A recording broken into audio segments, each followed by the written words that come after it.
keessa nama laaluun dandeettu jedha namni gariin koomentii kiyya jalatti. Ani amma Oromotu kas irra faaworii qaba. kuni osoo hin ta'in rakkinaatu jira. Saba keenyaaf laal namni tokko akka saayibatti akka waan dhuunfaa amma fakkeenyaaf waan dhuunfaa takka waan miidiyaa irratti bahuu hin qabne ta'uu danda'a. Namni tokko ifumaaf wallalee xiqqishoo rakkoo yoo jiraatte akka miidiyaa irratti bahuu hin barbaanne faatu jira. Si galee waan akkasiiti moo warri miidiyaa kun amma waan keessaa fakkeenyaaf jaarsaaf jaartii yoo xiqqishoo wallalanii jaarsi sun jaartiitti yaannatume jechuu yoo sodaate namni kun immoo maaliif akka dhaame beruu qaba akkas jeeti namni miidiyaa kun akkas yaade waan ta'eef maali wanni kun waan nama sabaa waliin walitti dhufeenya qabu waan rakkina maaliif ijoollee nama Keeniyaa keessatti nama hedduun beekan bilbilee nagee maal naan jaan maali rakkoo jira maaliif Oromoon Keeniyaa keessa guuttee jirti dhuguma mucaa kana Amaaraatu akkas dhaqee yoo akkana godhu taate hedduu nama dhibasi ani immoo akkasumatti hin fakkaatu. La inni lola qabda nama wajjin jennaani nama tokko wajjin jedhe loli isa waliin qabu jedhe. Kuni waliin ergatti miti si galchuu hin danda'u yoo laayivii seente as dhufte malee. Eenyuuni? Isa? Akkana jedhe dhageessanii. Saniifuu amma deemoo hin baane amma mana jijjiirradhee mana sanarraa badee mana biraa qabadhee lokodheen jira ammaaf nagaan qabaa jedhe. Na duuka deemamaa jira. Jarri ergama qabu ergamanii dhufanii maallaqa keenya baga fudhanne malee asiis maallaqa fudhanne gadhiifna gurbaan miskiina jireenya gadhiisanii magaalaa keessa na fageessanii utuun kadhadhu adara poolis xaabiyaan waajjira poolisii dhageessaa jennaan didanii jedhe poolisoota konkolaataan fuudhanii deemanii. Poolisootaan sababa tokko malee maaliin balleessin jiru maalii badii. Nama natti erge jedhe namatu natti erge maallaqa baga nu qaqqabe malee isa kan harkaas waan inni qabu fudhanne gadhiifna jedhanii maallaqa irraa guurratanii na gadhiisanii jedhe hawwaan inni jedhe gaamakii. Amma laal akkam beekutti Keeniyaa keessatti namni tokko kan yoo maallaqa qabu taate dinagdee qabu taate fakkeenyaaf dinagdee yoo qabu taate shiftaa namni nama walitti bitee nama saamuun numa jirti Keeniyaa keessatti hedduu jirti nama saamu. Saniifuu inni nama shakku yoo qabaate gaa'ifirraa namoonni hedduun waa hedduu haasawaa jira miidiyaa kanarratti osoo hin milkaneeffatiin naasa'ii na milkaneeffadhaate haasawaa. Hinaaffaatu. Kan afaan isaatii dubbate. Kan afaan isaatii dubbate fideera.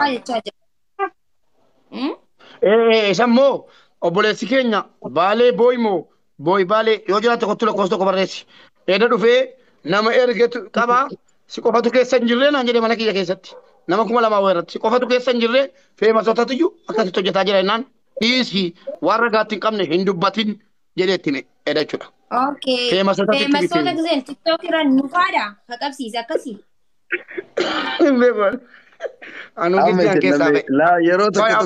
Yeroo tokko carraa naa kennaa maakimaa fi mubaaraktu hagammaa hasaa ture beektaa.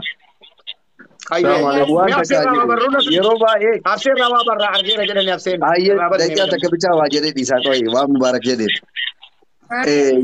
Yeroo baay'ee anini wal beekna waan ta'eef miidiyaa kanarra nuundu eenyu maal akka ta'e eenyu maal akka jaalatu nuundu wal beekna beektanii. An xabi'aa kiyyarraa ajandaa nama biyya kinoo mubaarak faati bulchan tana keessaa illee yoo ka'e biyyoota biroo irraa illee yoo ka'e akka namaa kinoo hatta ustaazonni gugurdaan marti yoo harkatti naqatanillee harkatti naqadhu. Maaliif fagootti dhiisaa beektaa waa amma inni feemasoo ta'e kanaaf jechaadha. Namni Oromoo yeroo baay'ee namni kenna jechaadha. Waan takka osoo adda hin baafatin mubaarakima qofatu dhufee fakkeenya yookiin absee yookiin maakii yookiin anuma nasritu dhufee bar mubaarakii akkana godhe maakii yoo an jedhe Oromoon kun hundi guyyaa kana guutuu mubaarakii kana suuraa isaa gaggargalchee arrabsaa oola. Maaliif mubaarak dhugaa jedhee dhara jedhee adda baafatuun hin jiru. Yoo an dhufee maakiin akkana na goote jedheen maakii dhugamaan nasrii waan akkana goote jechuun hin jiru. Gaduma garagalchaniituma dhukkeetti kaasaa oolan. Amma dubbiin akkanaa kun mubaaraki tiktookii kana dheengadda banatee baatii waggaa tokkoon goone mubaarakatuma beektu dhugaa dubbatu itti gabbutee fayyadamuun mubaarakiif maan namni waa godhuu dhabe. Raachoo faati dhiyoo kana tiktookii dabalaman. Maaliif namni waa godhuu dhabe jalqaba irratti ijoollee Oromoo tiktookii kanarra baay'inaan turan keessaa anaaf maakii fa'aa warra jalqaba itti makame jira. Mubaarak faatiin tiktookii feesbuuka keessa yeroo dheeraa turanii kan itti as dhufan tiktookiin. Jara hoo namni waan namatti bitee waa godhuu dhabe. Oromoon ajandaa xixiqqii waan tuffatamtu akkanaa kana yaada dheedhii akkanaa kana qabatanii sooshaal miidiyaa kanarra dhufuun iyyuu Yoo ajandaa san qabatanii ittiin beekamuu barbaadan malee waan ajandaa ta'uu danda'u miti. Anillee ka babaarak jedhe mucaa yoo nama dalagatu taate nama maallaqa qabu yoo taate tarii agar nama tiktookii kana dhufee geemii taphatu kanallee namni tokko tokko beeyta haasida. Tiktookiin kun birrii akka qabu abbaan abdii kun nama 5,000 jaatu laala. Tiktookiin maallaqa qaba. Dhaqaatiin maallaqa isaa kana kan namni giiftii kennuuf doolaara harkaa fudhadhaa jedhanii yoo namatti ergani warri gurraachi yookiin warri hattuun kunillee dhaqee harkaa fudhatuu danda'a. Kaani namni waa'ee kanarraa dubbatuu danda'u warra akka Absee fa'aa warra biyya san jiraatu warra waa'ee biyya ofii beeku malee waa'ee Dubaay Mubaarak Kaayiroo taa'ee haasa'uu hin danda'u nutu beeka. Waa'ee Kaayiroo an Dubaay taa'ee dubbatuu hin danda'u. Kanaaf warra achi jiru carraa kenna isaaf immoo mucaan fidee haa dubbatu mucaan dhufee haa dubbatu waan irra gahe. An kanuma dhagama kiyyaa. Yaa. Abbaan beekama. Qoy haa dubbatu. Okay, bilbilatti. Dhuftee dubbachuu dandeessaa? Dhuftee waa xiqqoo si uummataan jechuu dandeessaa? Uummanni burjaajee kaan wal arrabsaa kaan suuraa gad deebisaa.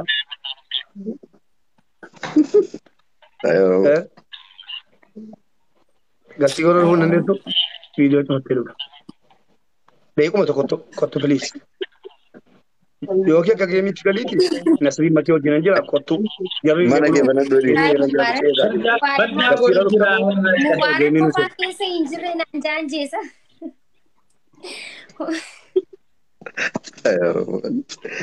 Ayyee yookiin gaana jala kottuuti gastii nama bana jedhi yookiin immoo geemii galiiti nama sii baafna ijoollee akkatti amma. Manuma kee mana dhochee sergeetiin. Mana banadhu kalas mana banadhu achee sergiisin jee Nasriin mana banadhu. Akkuma banadhu kottu. Finfinnee. Kottu. Ayyee kalas banatee dhufaa jira hagasitti Absee wannati jettu jira magii ana qofa an keessa jiru. Amma maal jennaree dhufu jira. Inni nu dhufu jira. Abbaan nu dhufu jira. Abbaan beekagaa. Isaa miti ilmati kan jedhe. Nama biraa dhufee jedhe malee gasirratti barreerra jedhe cinqamaa jirra. Barreerra dhiisaa jedhe kun 10FM1. Subscribe, like, share.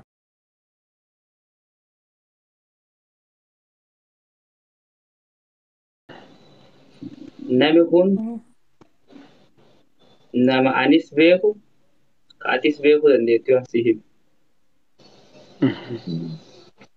Ammoo tinuu qaamaan na biratti argamee gocha kan narra raawwate lammii biyya sanaati. Uummata afaan keenya kan hin beekne uummata gurraacha jechuudha. Armaan dura narra geggeessu turanii ka guyyaa armaan dura ka guyyaa paarkii kee jiru hin milkoofnee fi kaardhaa kun ammoo tinuu mananna raawwatanii kun milkaa'ee fi jedhaa jechuudha.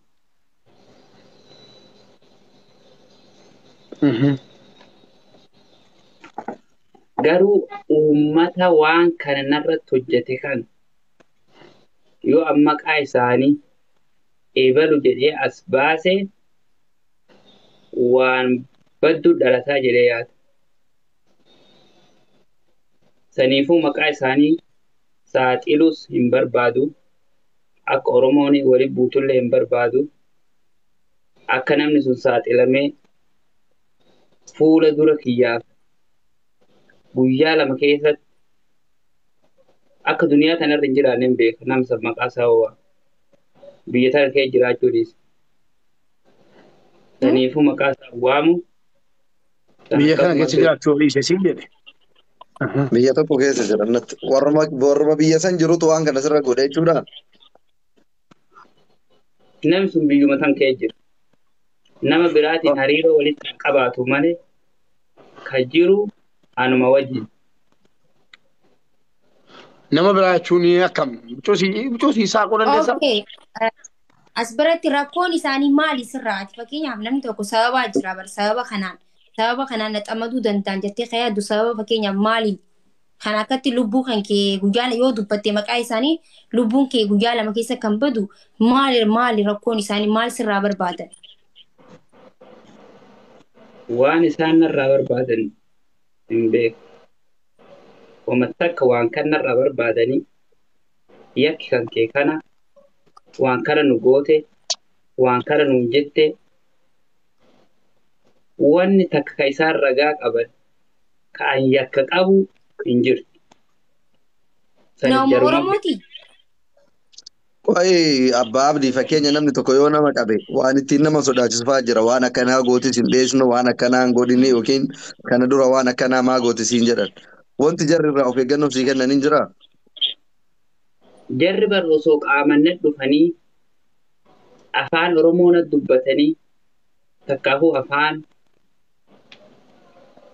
ambee hunda dubbatanii waan akkanaa si goona waan akkanaa taate gocha akkanaa raawwatte akkana si goona yoo naan jedhan surra koon qabu. Garuu nama biraa nama uummata gurraacha maallaqaan bitanii natti erganii kana narra raawwachuu jechuun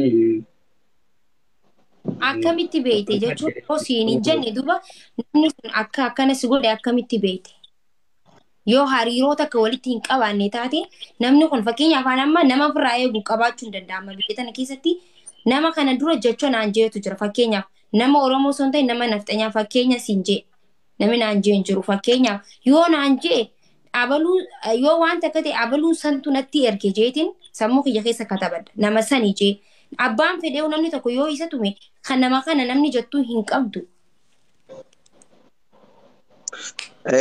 Maakii namatu waa jedhaa jira beektaa yeroo tokko koomentii jedha amma alii edoofaa warra keenyaa keessa ture namoonni garaagaraa dhiisaa waan kana miidiyaa irratti akka haasa'u hin godhinaa wanta haasoftanillee jiraate keessaan garee godhadha haasayaa wanti gaafatannoo jiraate keessaan gaafadhaa jedhan. Ani lamma yaaduma kanarratti yaadni isaanii anaafillee naa ta'a maaliif namni biyya hambaa jiru kun waan nama mudatu hin beekanii waan nama dhufullee hin beekan waan ta'eef isarraallee haga argaa jirutti baay'ee garaa babbanee waan kana haasa'uu hin barbaadu. Kanaaf wanti goota yoo jiraate abbaa abdiitiin haala amma irra jirtuu fi akka nagaa jirtu wama dhugaa amma irra jirtu uummataaf himi. Maaliif mana mubaarakillee dhufanii anattillee dhufanii maakii jarallee deemanii bakka hundattuu abbaan abdii maal ta'e maalirra ga'e jedhan. Waan tokko waan irra jirtu uummataaf himi kanumaan goolabe dubbii garaa babbannu yookiin ammoo miidiyaa irratti tarii yoo waan hin taanillee dubbate namoonni kunniin yoo tasa viidiyoo isaallee argan booda rakkoon biraallee duubaan itti dhufuu danda'a nama kana. Nullee ammoo yookiin booda jaratu haasofsiise maalillee jechuu danda'a namni keenya. Kanaaf haaluma amma irra jirtu uummatatti himi wanti si gaafannoo jiraate keessaan garee miiseenjaraan godhannee haasa'uu dandeenya. Akkas goonee haasa'uu hin irra wayya. Dhugaa rabbii dubbachuuf Nasri xiqqootii burjaajii dhumnaan namni keenya sirasi walumatti kaa wal dandeenya gatii ta'e walumatti kaa'amuu kana dhufee naani ijoolleen karaa darbuu na dhawwanii naani kan inni dhufus godhe malee bilbila iyyuu kaasaan jiru akka carraa kaasee ganamaa kaaseetti bilbilaa jira al tokko kaasee cufe al tokko kaasee ana mubaarakii jennaan bilbilii seebiin godhannee mannaan jedhee sana booddee waan jirtu dubbannee finne an dubbachuun barbaadu utuma ni jedhu naa tolcheera dhugaa rabbii dubbachuuf. Inni dubbachuu hin barbaadu jedha. Isan amma viidiyoo finne haasofsiisaa kanaaf obboleessa keenya abbaa abdii rabbii si waliin haa ta'u guruppii ijaarrachuun keenya dirqama. Abbicha dhimuu hin baasu. Abbicha dhimuu hin baasu. Hawaasa bal'aa qabdaa. Inni muutu lafa keessa nama balleessa. Yoo qabatamaan beekta ta'e waan beekturraa nama bira kaadhu. Yoo waa biraallee hafte nama bira kaadhu hin seenoo bulu. Sagalee dhumaanuu waraabi nama amantu bira kaadhu. Yoo inni gonkumaa jette dhugaan sitti himaa Nasrii jaallata miti Nasriitti sagalee waatsaappiidhaan Nasrii dubbiin akkasii anaaf si bira teessu illee lafa kaadhu. Dhugaa rabbii miti Nasrii. Uummata akka rakkoon qabu lola waan dhugaa jiru waan qabatamaa yoo nuti meenuun dubbate nuti obboleeyyan isaati kenna rakkoo takka illee qabu waan jiruun ammoo abbaan abdillee ila waan takkitti jira abbaa abdii lubbuun abbaan hin eeyne waggaan eeyduu jettu Oromoo yoo mammaaktu irra guddaan abbatu feeka even biyya akka keenyaa biyya Afrikaa maal kanaa miti biyya ammaan jiraadhu kana Dubaayitti seerri isaa dhibbarraa dhibbatti eega. Seera cabsitee namatti illee namni seera cabsee si dhufu hin jiru. Daqiiqaa 4-5 keessatti bakka rakkoon si ga'e kamittuu seerri si dhaqqabuu danda'a. Haa ta'u malee anummaan kun bakka jirutti sa'aatii agulii deemuu akka hin taanetti deemuu bakka waa qalbiin si shakkitu bakka diinni kiyyetti argamettee yaaddutti argamuu nama hin taane waliin baallamattee deemuu kophaa kee deemuu dhabuu waa hunda irratti of eeggannoo gochuun ammoo gahee kan keeti. Abbatu feeka. Yoo ati fayyade san darbee waan sitti dhufe ammoo kaan uummatatti hin gaatta kaan rabbii keetitti ol kennatta jechaadha. Kanaaf wanta siidhaa moo jiraate of eeggannoo guddaa godhi baagala kee keessa jechuu barbaadaan qabatina. Kanuma jedha. Abbaa Abdii gara filanan qaban jetti sanaani namoota eeyyamte guruppii ijaarree achuma taasofnee achumatti waan ta'u qabu goona shi kan jedhanii yoo barbaadde taa'ii yoo barbaadde cufadhu ba'i kana sadha. osoo danda'ame abbaa abdii silaa kiyya yeroo muraasaaf waa'ee kana yoo dhufte illee akkuma dura taphadhu deem malee waa'ee kanarraa baay'ee hin haasa'in. Maaliif adaduma namni ajandaa godhataa deemuun namni diina namaallee akka namarratti xiyyeeffataa deemu godhanii beektaa. Even amma nummaan waliin dhufnee abbaa abdii si waliin jirra abshir waan jiru hundaan osoo amma namni ka jedhuuniti boru dhufee shiftammaa wayi nama 4-5 fuudhanii uummanni Oromoo birrii haganaa fida kinoo si waliin jirra warra hedduun si yaada qaboo jedhan rakkoodha. Akka namni xiyyeeffannoo keessa galchu godhanii beektaa. Kanaaf namuu akkuma waayuu hin uumamnetti qalalli godhaniitumaan ka isa dubbisuuf isarra naanna'uu barbaadullee ka dhugamaan isaa quuqamee qarqaaruu barbaadullee warri nurra humna qabullee horiidhaanillee yaadaanillee namoonni akkasii illee jiraatan keessumaan haloo jedhanii dubbisanii waan garaan isaanii yaadde waan qalbiin isaanii yaaddisanii bira dhaabatudha. Dirqama waan godhan hunda miidiyaa gubbaan lallabuun dirqamaa miti jechaadha. Annaa kanuma jedhaa waan dhuftee yaada kee kennatteef galatoomii isin wanti hojjettan yoo jiraate jedhaatiin naa goolabnu ajandaa kana. Kalas. Kanuma. Rabbi si eegu bakka Rabbi si eegu ogeessi. Miseenjara irratti akkasii walaa garraa jechuudha. Nasreen gurgurtaa ijaarte. Eeyyee. Dhageesse? Akaajee akka duraanii fedhiitti taphadhu koofti. Messenjara fi hiinee telegiraamii hiinaa. Yoo immoo taane abbaa barbaadde qunna miti. Waan lafa kaatti lafa kaatti. Kottu taphadhu geemii akkuma duraa sanitti kottu bakkuma jirtu haala mijeeffadhu taphadhu homaa rakkoon qabu waan jiru nullee si bira jirra.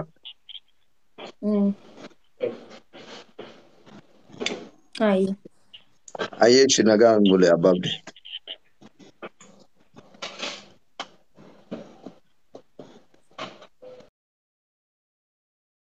OneOphium1. Subscribe, like, share.